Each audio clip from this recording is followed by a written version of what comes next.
தந்தை, மகன், தூய ஆவியின் பெயராலே ஆமேன். அருள் நிறைந்த மரியே வாழ்க, ஆண்டவர் உம்முடனே, பெண்களுக்குள் ஆசீர்வதிக்கப்பட்டவர் நீங்கள், உம்முடைய திருவயிற்றின் கனியாகிய இயேசுவும் ஆசீர்வதிக்கப்பட்டவரே. புனித மரியாயே, இறைவனின் தாயே, பாவிகளாய் இருக்கிற எங்களுக்காக இப்பொழுதும் எங்கள் மரண நேரத்திலும் வேண்டிக் கொள்ளும். ஆமேன். இந்த நேரத்திலே நாம் இறைவனுடைய வார்த்தையை தியானிப்பது விடுதலை பயணம் 23வது அதிகாரம் 25வது வசனம். உன் கடவுளாகிய ஆண்டவரை வழிபட வேண்டும், அப்பொழுது உன் வீட்டின் உணவு தண்ணீர் எல்லாம் ஆசீர்வதிக்கப்படும், உன் நடுவே இருந்து நோய்களை அகற்றிவிடுவார். இது ஆண்டவரின் அருள்வாக்கு. இறைவா உமக்கு நன்றி.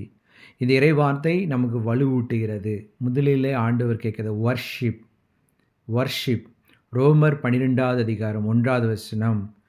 உன் கடவுளாகி ஆண்டவரிடம் நம் உயிருள்ள பலியாக நம் உடலையும் உள்ளத்தையும் ஆன்மாவையும் படைப்பதே உண்மையான வழிபாடு என்று சொல்லுகிறார்.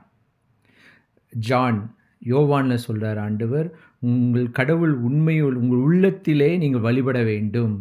அவர் உண்மை இயல்புக்கேற்ப நம்ம உள்ளத்திலே வழிபட வேண்டும். இதுதான் உண்மையான வழிபாடு. நம்மளை அர்ப்பணம் செய்வது, அவர் உண்மையாக நம்ம இதயத்தில் ஏற்று வழிபடுவது. இயேசு ஆண்டவர் மட்டும்தான் நம்முடைய கடவுள்.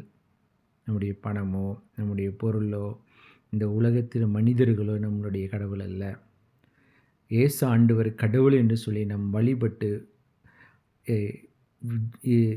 யோவான் அதிகாரத்தில் ஆண்டவர் சொல்லுவது போல அவர் உண்மை இயல்புக்கேற்ப நாம் அவரை வழிபட வேண்டும். அப்படி நாம் வழிபட்டால்தான் அது உண்மையான வழிபாடு. இப்படி வழிபட்ட என்ன ஆன்னு சொல்கிறாரு விடுதலை பயணம் 23:25 உன் கடவுளாகிய ஆண்டவரை வழிபட வேண்டும், அப்பொழுது உன் வீட்டின் உணவு தண்ணீர் எல்லாம் ஆசீர்வதிக்கப்படும். நம் வீட்டுடைய உணவை ஆசீர்வதிக்கிறார், நம் வீட்டின் தண்ணீரை ஆசீர்வதிக்கிறார். மூன்றாவதாக, உன் நடுவே இருந்து உன் நோய்களை அகற்றி விடுவேன் என்கிறார். நம்முடைய நோய்கள் அனைத்தையும் ஆண்டவர் குணமாக்குற அந்த நேரத்தில் it is finished in the name of Jesus. இது நிறைவேறிட்டு, எல்லாம் நிறைவேறிற்று.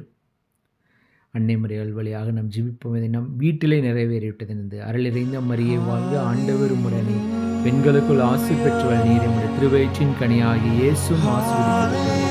புனித மரியாயே, இறைவனின் தாயே, பாவிகளாக இருக்கிற எங்களுக்காக இப்பொழுதும் எங்கள் இறப்பின் வேளையில் வேண்டிக் கொள்ளும். தந்தை, மகன், தூய ஆவியாரின் பெயராலே ஆமென்.